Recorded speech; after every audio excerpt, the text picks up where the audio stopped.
കാട്ടിലൂടെ ഓടി ചെന്ന് കഴിഞ്ഞാൽ നിങ്ങൾക്ക് ഇഷ്ടപ്പെടുന്ന കുറേ വിഭവങ്ങളൊക്കെ റെഡിയാക്കി വെച്ചിരിക്കുന്ന ഒരു കട. ഇതാണ് ആ കട. ഉച്ചക്കേക്ക് കഴിക്കാനുള്ള കപ്പ എരിഞ്ഞ് വെച്ചേക്കും. എത്ര കിലോയാന്നറിയോ? 10 കിലോ. ഇവിടുത്തെ ഒരു പ്രധാന ഐറ്റം ആൾക്കാർ ഏറ്റവും കൂടുതൽ വന്ന് ചോദിക്കുന്നത് അത് തന്നെയാണല്ലേ. ഊണുണ്ടോ തന്നെ? കപ്പ ബീഫ് ഉണ്ടോ അമ്മേ? ബീഫ് ഫ്രൈക്കകത്തുള്ള കൊച്ചുള്ളി തേങ്ങാ കൊത്തെന്ന് പറഞ്ഞാൽ എൻ്റെ പൊന്നോ.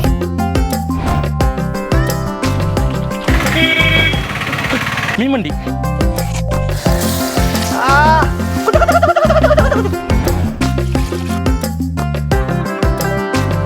അയ്യോ, കപ്പ കണ്ടപ്പോഴാണ് നമ്മൾ ഒരൈറ്റം മറന്നുപോലോ. അമ്മക്ക് ഇതൊന്നുമില്ല. ഞാൻ എന്തിനാ ചാറ് കിട്ടിയാലും അതിൻ്റെ കൂടെ കപ്പ. എനിക്ക്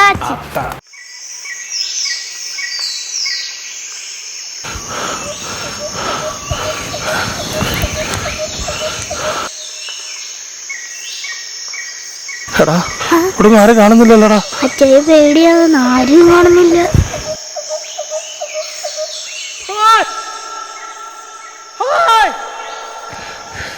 പിള്ളേരെ, ഞങ്ങളൊരു വ്യത്യസ്ത രുചി തേടി ഇവിടെ കടമങ്കോട് കാട്ടി വന്ന് ഇവിടെ വന്നപ്പോൾ എങ്ങനെ വഴി തെറ്റി ഞങ്ങൾ ഇതായപ്പോൾ ഈ എണ്ണപ്പനക്കാട്ടിനകത്തായി. ഒരാളെ പോലും കാണുന്നില്ല. പക്ഷെ എവിടോട്ട് പോകണമെന്ന് അറിയത്തില്ല. മൊബൈലിനകത്ത് റേഞ്ച് കാണിക്കുന്നില്ല. മോനെ, ആ വഴി നമുക്ക് കുറച്ച് നടക്കാം. നടക്കാൻ വഴിയാണ്.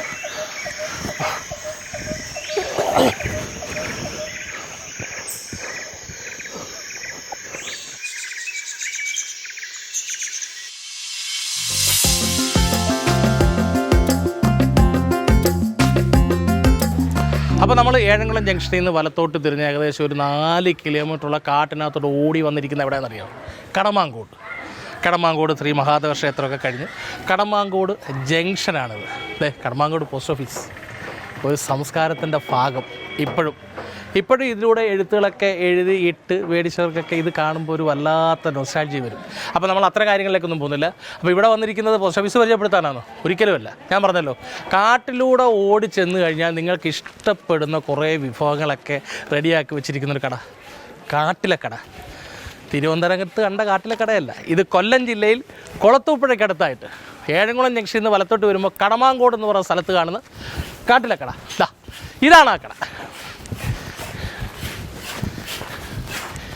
വാസുദേവൻ കൊച്ചാട്ടനും ലീല അമ്മയൊക്കെ ചേർന്നിട്ട് ഏകദേശം 10-40 വർഷമായിട്ട്, അതിന് മുമ്പേ അവരുടെ അച്ഛനും അമ്മയൊക്കെ ചെയ്തുകൊണ്ടിരുന്ന കടയാണ്. പിന്നീട് അവർ ഏറ്റെടുത്തതിന് ശേഷം ഇത് തൊട്ടുപുറയിലാണ് അവർ പഴയ കട. അതിപ്പോൾ പാചകത്തിനായിട്ട് ഉപയോഗിച്ചുകൊണ്ടിരിക്കുന്നു. ചെറിയ ഷെഡൊക്കെ വെച്ചിട്ട് നല്ല രുചികരമായ ഭക്ഷണങ്ങൾ നമ്മൾ മലയാളികൾക്ക് എവിടെ നിന്ന് വരുന്നോ എത്ര വേണമെങ്കിലും ഉച്ചയൂണ് ഗംഭീരമായിട്ട് തയ്യാറാക്കി കൊടുക്കുന്നൊരു കടയാണ്. അപ്പോൾ രാവിലെ പുട്ട്, അപ്പം, ദോശ, കടല, മുട്ടക്കറി, ബീഫ് ഫ്രൈ, അങ്ങനെ കുറേ ഐറ്റംസ് ഉണ്ട്. നല്ല കിടിലൻ ചായയുണ്ട്. ഉച്ചയായി കഴിഞ്ഞാൽ വേണ്ട, എല്ലാ വിഭവങ്ങളൊക്കെ പറഞ്ഞാൽ നിങ്ങളുടെ കൊതി നഷ്ടപ്പെടും. ഓരോന്നോരോന്ന് കാണിച്ചു തരാം. വാ അമ്മോ.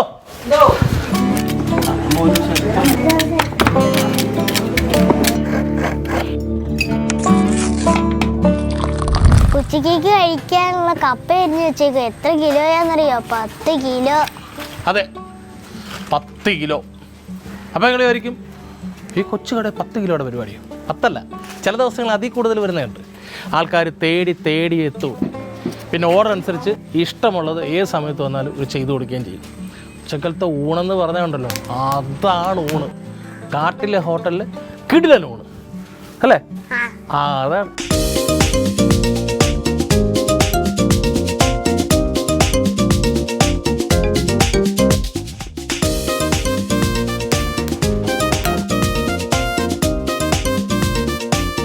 ഇവിടുത്തെ ഒരു പ്രധാന ഐറ്റം ഉണ്ട്, ബീഫ് ഫ്രൈ. ആൾക്കാർ ഏറ്റവും കൂടുതൽ വന്ന് ചോദിക്കുന്നത് അത് തന്നെയാണല്ലേ?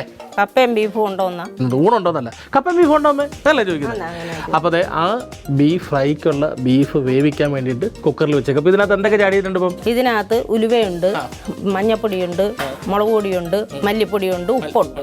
അപ്പോൾ ഇത് കുക്കറിനകത്ത് എത്ര വിസിലടിക്കും? ഇത് 2 വിസിലടിച്ച് എടുത്തിട്ട് നമ്മൾ ചീനിച്ചട്ടിയിലോട്ട് കോരി ഇരുമ്പെട്ടിക്കകത്തിട്ട് ഉള്ളിയും തേങ്ങയും എല്ലാം വറുത്തിട്ട് നമ്മളിത് ഫ്രൈ ആക്കും. ആ ഫ്രൈ ആക്കാനുള്ള ഉള്ളി, കൊച്ചുള്ളി, അതും കൊച്ചുള്ളി. ഇനി 2 തേങ്ങ അരി. ബീഫ് ഫ്രൈക്കകത്തുള്ള കൊച്ചുള്ളി തേങ്ങാ കൊത്തെന്ന് പറഞ്ഞാൽ എൻ്റെ പൊന്നോ.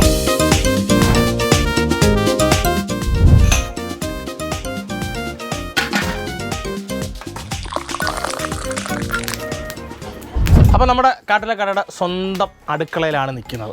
ശരിക്കും പറഞ്ഞാൽ ഈ കടയുടെ തുടക്കത്തിൽ ഇതായിരിക്കണം ഈ ഹോട്ടൽ എന്ന് പറയുന്നത്. പിന്നീട് കാലക്രമേണ ഫ്രണ്ടിലോട്ട് ചെറിയൊരു ഷീറ്റിട്ട 2-3 കടയുടെ വെച്ച് കഴിഞ്ഞപ്പോഴത്തേന് ഇത് നേരെ അടുക്കളയായിട്ട് മാറി. പല സൈഡിലും ചെറിയൊരു ചായ്പ് പോലെ അടുക്കളയ്ക്കുള്ള സൗകര്യങ്ങളെല്ലാം ചെയ്തു വെച്ചിട്ടുണ്ട്. അപ്പോൾ നിങ്ങൾ വിചാരിക്കും ഈ സ്ഥലങ്ങളൊക്കെ കാണുമ്പോൾ ഒന്നും നോക്കേണ്ട കാര്യമില്ല. ഈ ചെറിയ പരിമിതിക്കുള്ളിൽ അവർ നമുക്ക് ഉണ്ടാക്കി തരുന്നത് നല്ല 7 സ്റ്റാർ ഐറ്റംസാണ്. ഇത് ഓരോന്നായിട്ട് ഇങ്ങനെ വെന്തുകൊണ്ടിരിക്കുകയാണ്. ഇന്നാളത്തെ എപ്പിസോഡ് കണ്ടിട്ട് ഒരാൾ എൻ്റെ അടുത്ത് ചോദിച്ചു, ഈ പുകയൊക്കെ അടിച്ചുകൊണ്ട് നിങ്ങൾക്ക് എങ്ങനെ ചെയ്യാൻ പറ്റുമെന്ന്. സുഹൃത്തെ, ഇത് പുകയല്ല, ഇത് മണമാണ്. ഓരോ ഐറ്റംസ് ഇങ്ങോട്ട് വെന്ത് വരുന്നതിൻ്റെ മണം, നമുക്ക് ഇഷ്ടപ്പെട്ട ആഹാരത്തിൻ്റെ മണം നമുക്ക് കിട്ടുക എന്ന് പറഞ്ഞാൽ ഇതിൽ കൂടുതൽ വേറെ എന്ത് വേണം?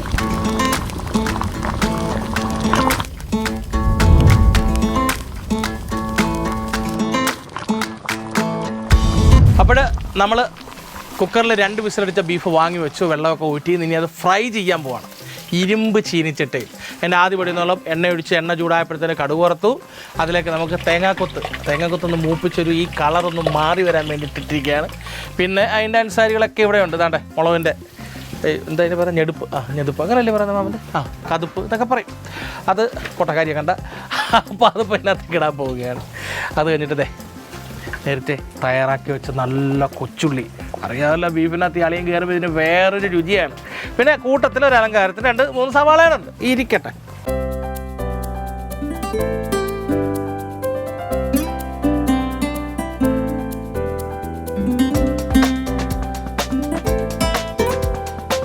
ഈ ഒരു മേഖല കൈകാര്യം ചെയ്യുന്നത് നമ്മുടെ ലീലാമ്മയും വസ്തയും കൊച്ചാട്ടിനോടാണ്. അപ്പം കുക്കറിൽ കൊണ്ടുവന്ന ബീഫ് ഇവിടെ അടുപ്പിനടുത്തേക്ക് എത്തി. അപ്പോൾ നമ്മൾ വറ്റലമുളക് കീറി അതിൻ്റെ ഇതിലേക്ക് ഇടാൻ പോവാണ്. തേങ്ങയുടെ കളറൊക്കെ മാറി വരുന്നുണ്ട്. ചീനിച്ചട്ടിക്ക് നല്ല ചൂട്, അതിവിടെ അടുത്ത് നിന്നാൽ തന്നെ മനസ്സിലാവുന്നുണ്ട്. നല്ല 1-ാം തരം ഉണങ്ങിയ വിറക് ഇങ്ങനെ അടുപ്പിൽ നിന്ന് ഇങ്ങനെ കത്തി പടരുമല്ലേ.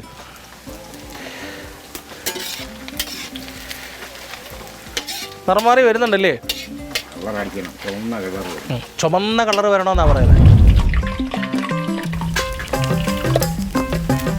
അപ്പോൾ നമ്മൾ മുളക് ഇട്ട് കഴിക്കും.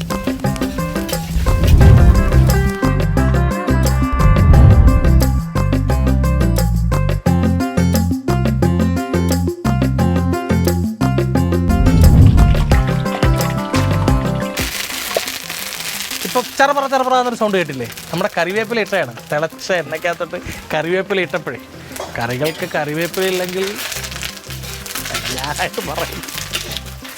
അപ്പോൾ അതിങ്ങനെ ഇളക്കിക്കൊണ്ടേയിരിക്കുന്നു. കൊച്ചുള്ളി നേരത്തെ ഇരുന്ന കൊച്ചുള്ളി തൊലിയൊക്കെ കളഞ്ഞ് വൃത്തിയാക്കി വെച്ചിരുന്ന കൊച്ചുള്ളി നല്ല വൃത്തിയായിട്ട് കഴുകിയിട്ടുണ്ട്. ചിലതിങ്ങനെ മുറിച്ചാണ്, ചിലത് ഇങ്ങനെ മുഴുവനെ തന്നെ ഇട്ടിട്ടുണ്ട്. മുഴുവനെന്ന് പറയുമ്പോൾ ആ പൂർണ്ണ രൂപത്തിൽ, വേറെ ഒന്നും ചിന്തിക്കല്ലേ കേട്ടോ. അപ്പോൾ അത് നമ്മൾ ബീഫ് ഫ്രൈ കിട്ടുമ്പോഴേക്കിങ്ങനെ വെന്ത് വരുമ്പോഴത്തേന് വേറൊരു കളറിൽ കിട്ടുമ്പോഴാണ് നമ്മൾ ഇളക്കാതെ ഇങ്ങനെ എടുത്ത്. അപ്പം കൊച്ചെണ്ണയിലോട്ട് വെക്കാം. കൊച്ചുള്ളി ഇടാൻ പോവാം, ശ്രദ്ധിച്ചു. കൊച്ചുള്ളി വീട് തുടങ്ങി. സൗണ്ട് മാത്രമല്ല, അതിൻ്റെ ആ ഒരു മണം കൂടെ കിട്ടി തുടങ്ങിയിട്ടുണ്ട്.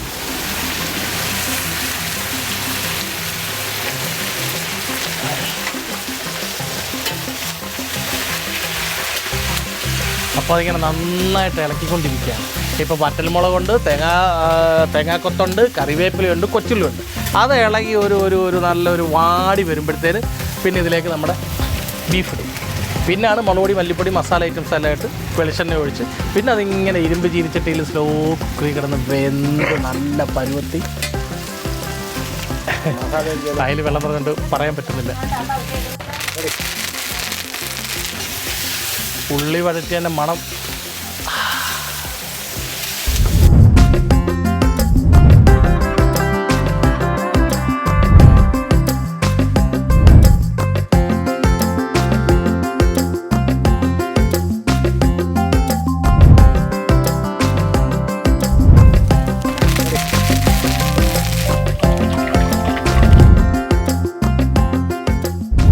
അതെ, ക്ഷമിക്കണം, നേരത്തെ പറഞ്ഞതിനകത്ത് ചെറിയൊരു തെറ്റുണ്ട്.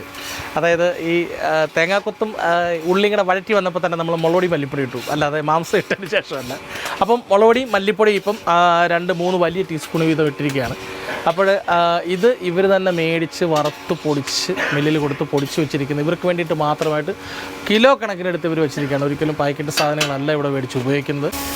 അതായത് നമ്മുടെ കുക്കറിൽ വെന്ത് വെച്ചിരിക്കുന്ന ബീഫ് വെള്ളത്തോടൊപ്പം അതിലേക്ക് വീണുകൊണ്ടിരിക്കുകയാണ്. കാണേണ്ട ഒരു കാഴ്ച തന്നെ, നിങ്ങൾ ഇതേ കണ്ടു നോക്ക്.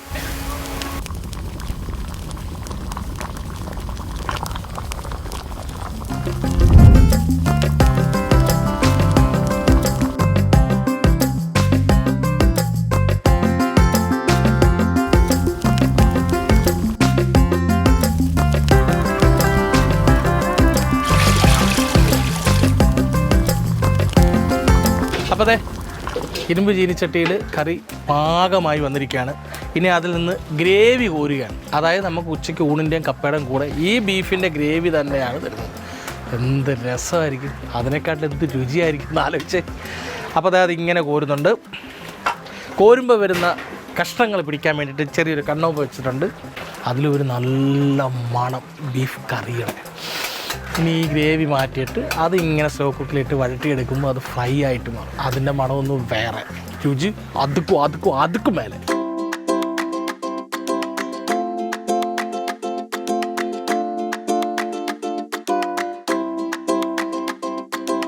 അപ്പം നമ്മുടെ ബീഫ് ഫ്രൈ റെഡി ആയിരിക്കുകയാണ്. നല്ല വിറകടുപ്പിൻ്റെ ചൂടിൽ ഇങ്ങനെ ഇരുമ്പ് ചീനിച്ചിട്ട് അത് സെറ്റായി. ഇതിന് മുമ്പുള്ള പരിപാടികളൊക്കെ നിങ്ങൾ കണ്ടല്ലോ. ഗ്രേവി നമ്മൾ മാറ്റി എന്നിട്ട് കഷ്ണങ്ങൾ മാത്രമേ വിട്ട് നല്ലോണം വഴറ്റി. എന്താ മണം എന്ന് പറയുക. ഇവിടെ നിന്ന് ഒരുപാട് ഐറ്റത്തിൻ്റെ മണം കിട്ടുന്നുണ്ട്. അവലിൻ്റെ കിട്ടുന്നുണ്ട്, മീൻ വറുത്തന്നെ കിട്ടുന്നുണ്ട്, മീൻ കറിയുടെ ഉണ്ട്, ഇപ്പോൾ അതെ ബീഫ് ഫ്രൈയുടെ. നോക്ക്.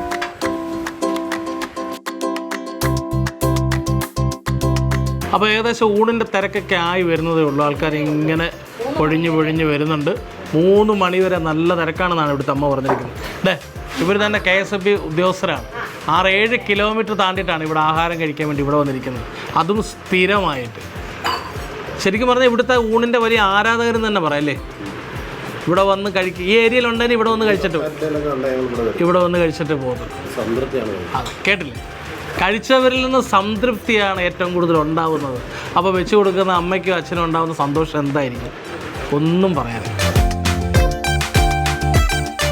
എൻ്റെ കൂടെ ഇന്ന് എൻ്റെ മോനൂടെ വന്നിട്ടുണ്ട്. അപ്പോൾ അതേ വാസവൻ കൊച്ചേട്ടൻ നല്ല സൂപ്പർ ഇല എനിക്കുന്നത് കഴുകി നല്ല വൃത്തിയാക്കി കൊണ്ടുവന്നിരിക്കുകയാണ്. അപ്പോൾ ഓരോ ഐറ്റംസായിട്ട് പോരട്ടെ. ഇത് കാണുമ്പോൾ തന്നെ മനസ്സിലൊരു വല്ലാത്തൊരു നിറവാണ് അല്ലേ. നമ്മുടെ ഇവിടെയൊക്കെ എന്ന് പറഞ്ഞാൽ ഉത്സവങ്ങൾക്കും ഓണങ്ങൾക്ക് മാത്രമാണ് നമ്മൾ വാഴയിലിൽ വിളമ്പുന്നത്. പക്ഷേ ഇവിടെ ഇത് നിർബന്ധമാണ്. അപ്പോൾ അതേ ചോറ്, ചൂട് ചോറ് ഇവിടെ കുറച്ച് മതി. കൈമാറ്റിക്ക് ചൂടുണ്ട്. ഈ ഇലയിൽ ചൂടോടെ ചോറ് വിളമ്പുമ്പോഴത്തേന് ഈ ഇല വാടി വരുന്നൊരു മണമുണ്ട്. അതാണല്ലോ പൊതിച്ചോറിൻ്റെ ഒരു മണം. കപ്പ ഇവിടുത്തെ ട്രേഡ് മാർക്ക് ഐറ്റം.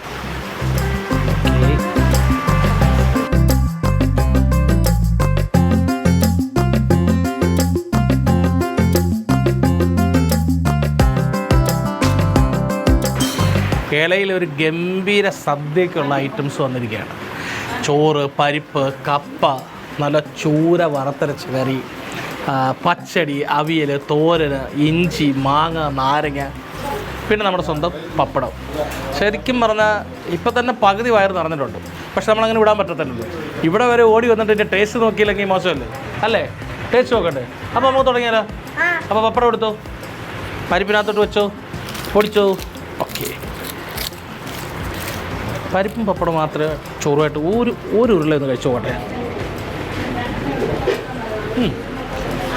അപ്പം ഇവിടെ പ്രധാന ഒരു ഐറ്റം ഉണ്ട്. നമ്മൾ നേരത്തെ കണ്ടിങ്ങനെ നമ്മുടെ മനസ്സിൽ ആ രുചിയും കൊതിയൊക്കെ അതേപോലെ നിൽക്കുന്ന ഐറ്റം എന്താണ്?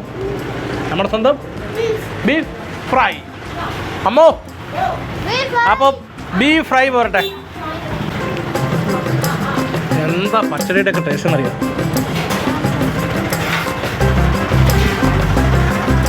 കപ്പ ഒരു ശകലമേ നമ്മുടെ ചൂരക്കറിക്കകത്തോട്ട് മുക്കി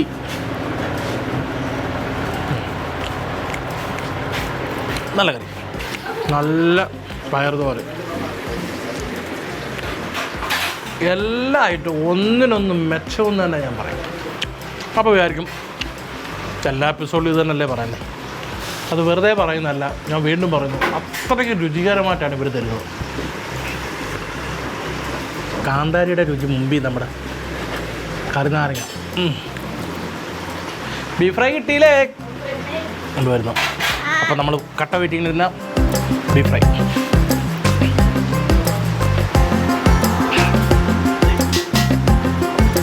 മീൻ വറുത്തതും കൂടെ വയ്ക്കട്ടോ.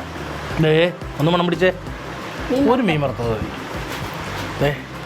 നമ്മൾ പറഞ്ഞ ഐറ്റം ബീഫ് മേടിച്ചുകൊണ്ട് വന്ന് ചേട്ടൻ തന്നെ കട്ട് ചെയ്യുന്നുണ്ടെന്നും ഓരോ കഷ്ണത്തിനും അതിൻ്റേതായ ഒരു മുഴുപ്പുണ്ട്. ഇത് മാത്രം ഒന്ന് കഴിക്കണം.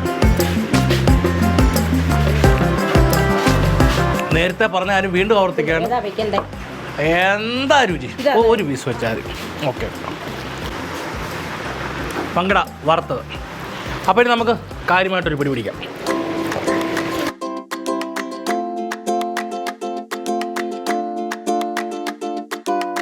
അയ്യോ, കപ്പ കണ്ടപ്പോഴാണ് നമ്മൾ ഒരൈറ്റം മറന്നുപോയല്ലോ. ബീഫിൻ്റെ ചാറ്, ഇറച്ചിച്ചാറ്. പിന്നെ എന്ത് ചോദ്യം, അതുണ്ടായാലേ കപ്പയ്ക്കകത്തോട്ട് കൈവെക്കാൻ പറ്റത്തുള്ളൂ. ഇവിടെ വെച്ച് ഒരു ശകലം കിണർ കുത്തിയിട്ടുണ്ട്. അതിലൊരു ശകലം ഒഴിച്ച് വെച്ചു. ബീഫിൻ്റെ ചാറ് ഈ ഫ്രൈക്ക് മുമ്പ് ഇതിൽ നിന്ന് തന്നെ വെന്ത് വന്ന ഗ്രേവി എടുത്തതാണ്. കൊള്ളാവുന്നല്ലാതെ വേറെ എന്തു പറയും. അതെ, ചോറും അതിനകത്തോട്ടൊരു ബീഫിൻ്റെ പീസും.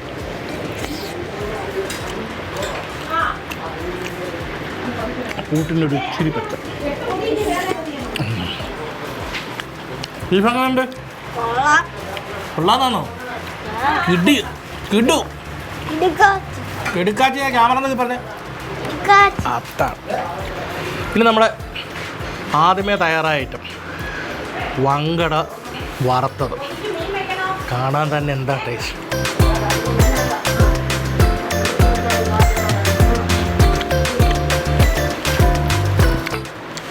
ഒരു പ്രത്യേക രുചിയുണ്ട്. അതൊരു പക്ഷേ ഇതിനകത്ത് ചേരുന്ന ഇവിടുത്തെ മസാലക്കൂട്ടിൻ്റെ ആയിരിക്കും. അമ്പടി ഇതേ നിമ്പറത്തൊന്ന് കഴിച്ചു നോക്കി. നീ വേണ്ട ശകലം കഴിച്ചേ. ശകലം വലത് കഴിയും.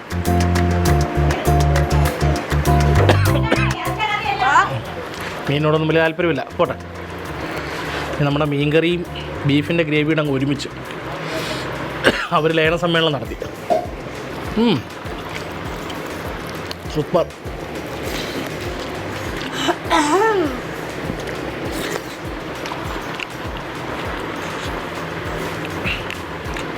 ചൂരയുടെ നല്ലൊരു പീസ്.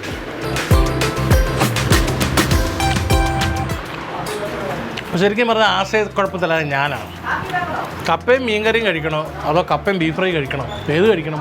എല്ലാം ഒന്നിനൊന്ന് മെച്ചമായിട്ടിരിക്കുക. അപ്പോൾ എന്താ ചെയ്യണ്ടേ? ഒന്നും നോക്കാനില്ല, എല്ലാം കഴിക്കാം.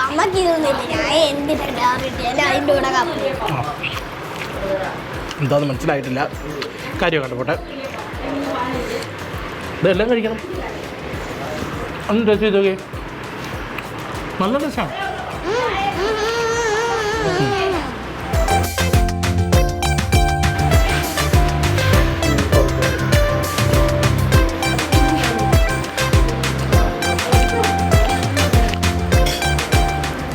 എൻ്റെ പൊന്നെ,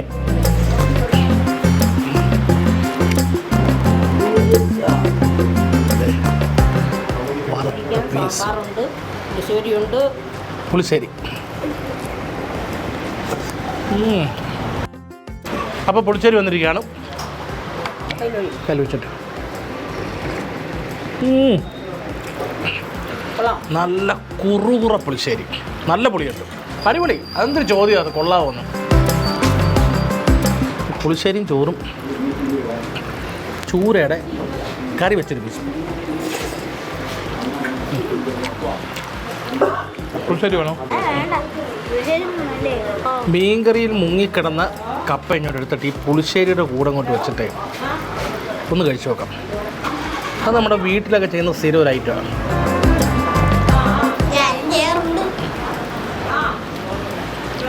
നല്ല പുളിയുള്ള പുളിശ്ശേരിയാണ്.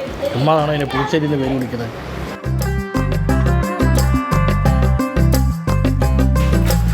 അപ്പോൾ നമ്മുടെ കലാശക്കൊട്ടിലേക്ക് എത്തിയിരിക്കുകയാണ്. അതെ, നിങ്ങൾ തന്നെ നോക്ക്. വിളമ്പിയ എല്ലാ സാധനങ്ങളും എനിക്ക് ഒരുപാട് ഇഷ്ടപ്പെട്ടു. ഒരു ശകലം പോലും വെക്കാതെ ഞാൻ കഴിച്ചു. പിന്നെ കുറച്ച് ബീഫും അങ്ങനെ വെച്ചേക്കുക. ഇതിനൊരു കഥ എന്ന് പറഞ്ഞാൽ ചിലർ മുട്ട പുഴുങ്ങിയത് കഴിക്കുമ്പോൾ മഞ്ഞക്കരു ലാസ്റ്റിൽ വെച്ചേക്കും. എല്ലാം കഴിച്ച് തന്നിട്ട് ഈ മഞ്ഞക്കരു എടുത്ത് കഴിക്കാൻ വേണ്ടി. അതിന് വേണ്ടിയിട്ട് ഞാൻ ബീഫ് ഫ്രൈ കുറച്ച് മാറ്റി വെച്ചതല്ല, മീൻ കറിയും മീൻ ഫ്രൈയും അവിയലും തോരനും ഈ പറയുന്ന അച്ചാറ് ഇഞ്ചിയൊക്കെ കഴിക്കുമ്പം ഈ ആളെയും കുറച്ച് നേരം അവിടെ മാറി ഇരുന്നില്ല. എന്നിട്ട് ഇതിൻ്റെ ഒറ്റയ്ക്ക് കഴിക്കുമ്പോഴുള്ള ടേസ്റ്റ് അതെനിക്കറിയണം.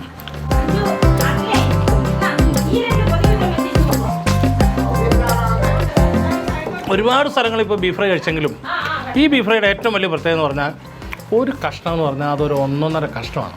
ചിലപ്പോൾ ഇവിടുത്തെ കൊച്ചാട്ടം കഴിക്കുന്നവർക്ക് ഒരു നിറവിന് വേണ്ടിയിട്ട് കട്ട് ചെയ്ത് എടുക്കുന്നതായിരിക്കും. പക്ഷേ ആ വലിയ പീസിനകത്ത് നല്ല രീതിയിൽ മസാലയൊക്കെ പിടിച്ചതുകൊണ്ട് അതിനൊരു പ്രത്യേക രുചിയുണ്ട്. ശരിക്കും പറഞ്ഞാൽ കുളത്തൂപ്പുഴ ഗ്രാമപഞ്ചായത്തിൻ്റെ ഒരു വാർഡാണ് ഈ കടമാങ്കോട് എന്ന് പറയുന്നത്. അപ്പോൾ ഞാൻ പറഞ്ഞല്ലോ കുറച്ച് ദൂരെ പോയി കഴിഞ്ഞാൽ ഈ ഗ്രാമം തീരുകയാണ്. അപ്പം ഈ ഗ്രാമത്തിലേക്ക് ശരിക്കും വരുന്നതെന്ന് പറഞ്ഞാൽ ഇവിടെ താമസിക്കുന്നവരും പിന്നെ ഈ പറഞ്ഞ ഓയിൽ ഫാമിൽ ജോലി ചെയ്യുന്ന കുറേ ആൾക്കാർ വേണ്ടൊക്കെ. പക്ഷേ അല്ലാതെ ഒരാൾക്കാർ ഇവിടെ വരുന്നത് എന്തിനാണെന്നറിയാം? കടമാങ്കോടിലെ ഈ കാട്ടിലെ കടയുടെ രുചി തേടിയാണ്, ഇവിടുത്തെ വ്യത്യസ്തമായ വിഭവങ്ങൾ തേടിയാണ്. അപ്പം കുറേ വീഡിയോകളിൽ ഞാൻ ഈ പറഞ്ഞു പോകുന്നതിൻ്റെ കൂട്ടത്തിൽ ശരിക്കും വേണ്ടി കഴിക്കുന്ന ആഹാരത്തിൻ്റെ വില പറയുന്നത്. അപ്പം നിങ്ങൾ വ്യക്തമായിട്ട് കണ്ടോ, ഈ വില പറയുന്നത് കേട്ടാൽ നിങ്ങൾ ഞെട്ടും അല്ലേ പാടി? ഞെട്ടും. കാര്യം എന്തെന്ന് പറഞ്ഞാൽ എൻ്റെ ഈ വാഴയിലയിൽ വിളമ്പിയ വിഭവങ്ങളെല്ലാം നിങ്ങൾ കണ്ടല്ലോ, എത്ര കൂട്ടം ഐറ്റം ഉണ്ടായിരുന്നു. അതിൻ്റെ കൂട്ടത്തിൽ നമ്മൾ സ്പെഷ്യലായിട്ട് എന്തൊക്കെയാണ് കൊണ്ടുവന്നത്? പങ്കടയുടെ വലിയൊരു പീസ് വറുത്തത്, ചൂരയുടെ വലിയൊരു പീസ് കറി വെച്ചത്, ഒരു പ്ലേറ്റ് കപ്പ, പിന്നെ നല്ലൊരു പ്ലേറ്റ് ഇമാതിരി മുഴുവനായുള്ള മുട്ടൻ കഷ്ണമുള്ള ബീഫ് ഫ്രൈ. അപ്പോൾ ഇത്ര ഐറ്റങ്ങൾ ചേർത്ത് ഈ സദ്യക്ക് എത്ര വിലയെന്നറിയാം? നിങ്ങളൊന്ന് പറ, ഒന്ന് ചിന്തിച്ച് നോക്കിയിട്ട് പോകും. നിങ്ങൾ ഒരുപാട് സ്ഥലങ്ങളിൽ പോയി ഫുഡ് കഴിക്കുന്നില്ലേ? അപ്പോൾ ഏകദേശം ബീഫ് ഫ്രൈയുടെയും മീൻ കറിയുടെയും മീൻ ഫ്രൈയുടെ എല്ലാം വില നിങ്ങൾക്കറിയാം. എല്ലാം ചേർത്ത് എത്ര കൊടുക്കണം? ഞാൻ പറയട്ടെ, 200 രൂപ. ഞെട്ടണ്ട, വേറെ 200 രൂപ. ഇത്ര വിഭവങ്ങളടങ്ങിയ സ്വാദിഷ്ടമായ ഈ സദ്യക്ക് കൊടുക്കേണ്ടത് വെറും 200 രൂപ. പമ്പാടി കഴിച്ചു, ഇല മടക്കി. ഞാൻ കലാശക്കൂട്ടിൻ്റെ പരിപാടി നടന്നുകൊണ്ടിരിക്കുന്നു. മാങ്ങാച്ചാറും നാരങ്ങാച്ചാറും ഇഞ്ചിയുടെ ചേർന്നൊരു മിശ്രിതം. അത് കഴിക്കണം. അത് ഇച്ചിരി ബീഫിൻ്റെ ഗ്രേവിക്കകത്ത് ബീഫിൻ്റെ ഒരു കഷ്ണം മുക്കിയിട്ട് കഴിക്കാം. കാര്യം അച്ചാറുകൾ ചെല്ലുമ്പോൾ കഴിക്കുന്നത് പെട്ടെന്ന് ദഹിക്കുമെന്നാണ്. അതുകൊണ്ടാണ് അച്ചാർ വിളമ്പുന്നത് പോലും. പക്ഷെ എൻ്റെ മനസ്സിലെ വിചാരം ഇപ്പോഴേ ദഹിക്കരുത്. ഈ രുചി കുറച്ച് നേരം നമ്മുടെ മനസ്സിൽ നിൽക്കും.